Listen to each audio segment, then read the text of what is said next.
we'll move on to the second segment. Mm. So we'll talk about your career in football. So maybe you can introduce like the work you do at Passion FC. Yeah, sure. So I'm a community development intern at Passion FC. Specifically, I work in the Middle East and North Africa region.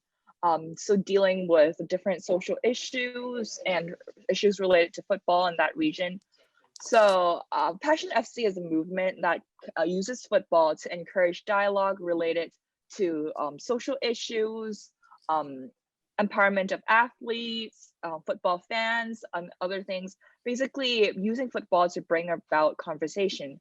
So the work that I do in the Middle East region mainly focuses on women and also young athletes in that region. So a project I worked on last month was about development of female footballers in Lebanon, because female footballers in Lebanon, they don't get a lot of resources and they don't get a lot of attention. So it's really hard for them to, I guess, move to play professionally or to continue developing their skills, because they just don't have coaches, the money, the resources for them to develop. So last month I interviewed a futsal coach who grew up in Lebanon, playing with, she's a girl, but she played with guys, because back then when she was a kid, there were no teams in northern Lebanon where she grew up in. So it was, I got to understand her story about finding her place among guys and eventually coming out of that and leading girls and empowering them through football. And that was really encouraging.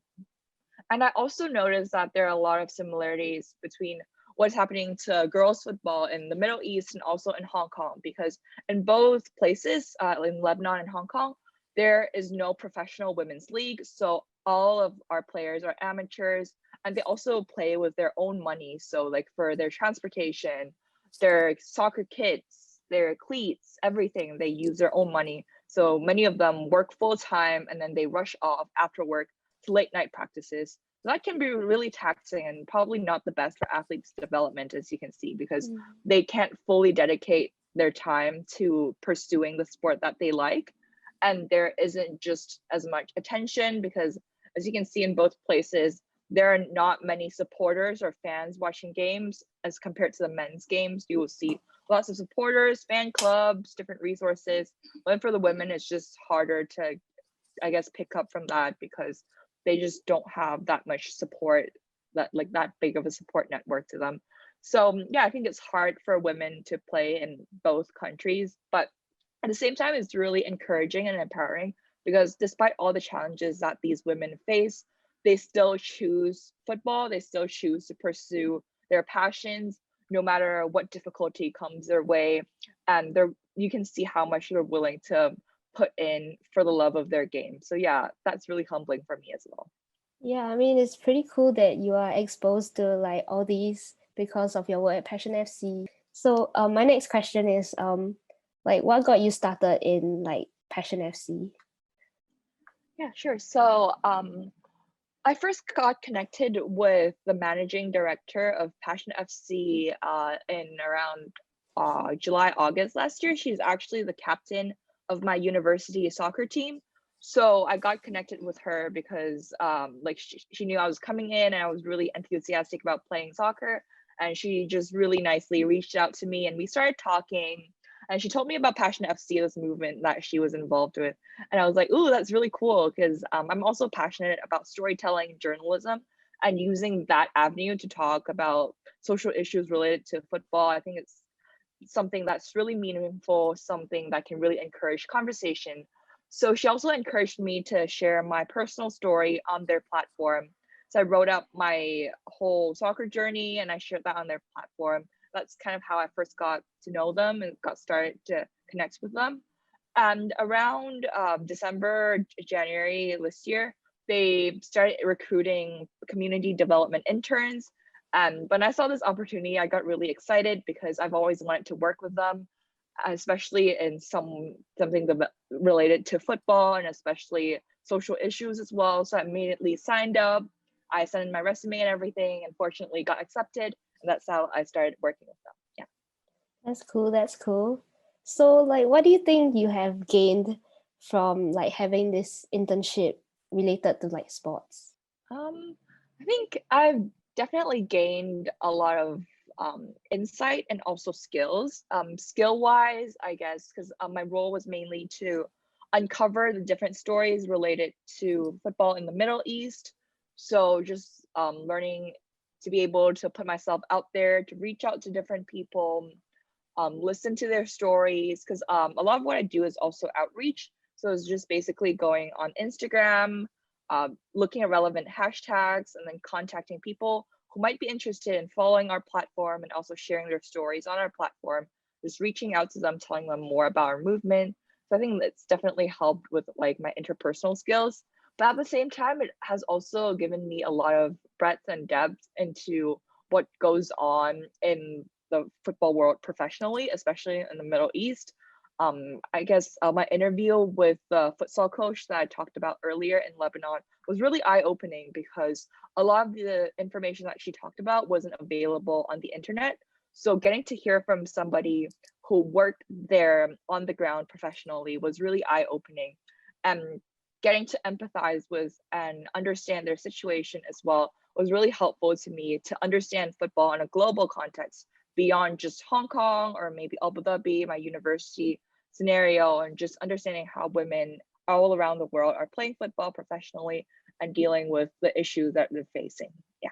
Right. So would you say that like playing football has influenced or impacted your life? It has completely changed my life, honestly. I don't think I am the same person that I was before I started playing football.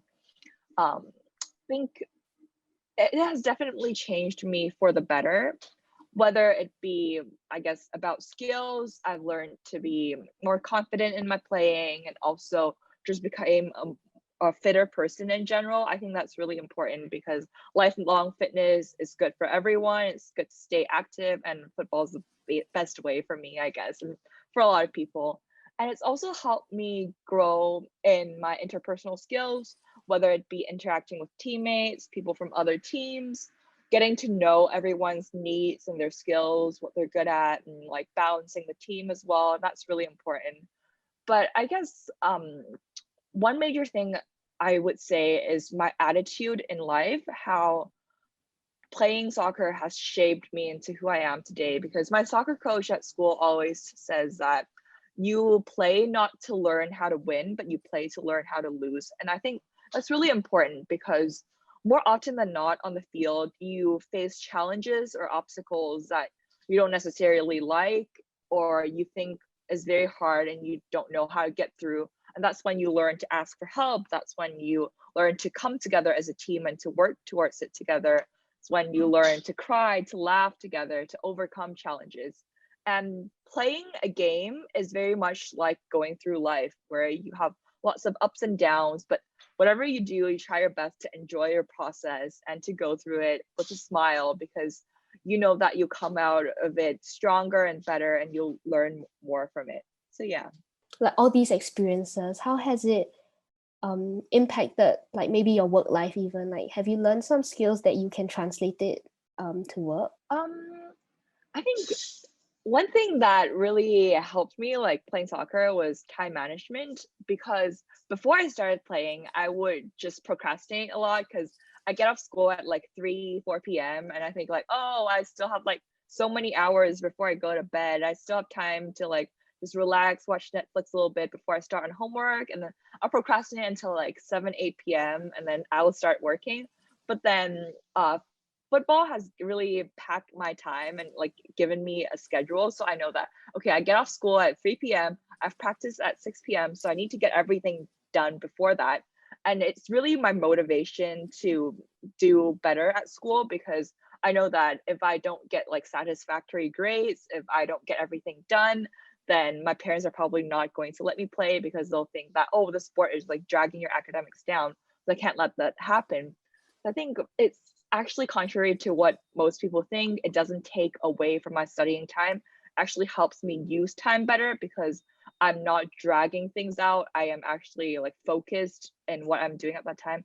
So that time is allotted to academics and I get everything done. I'm very focused.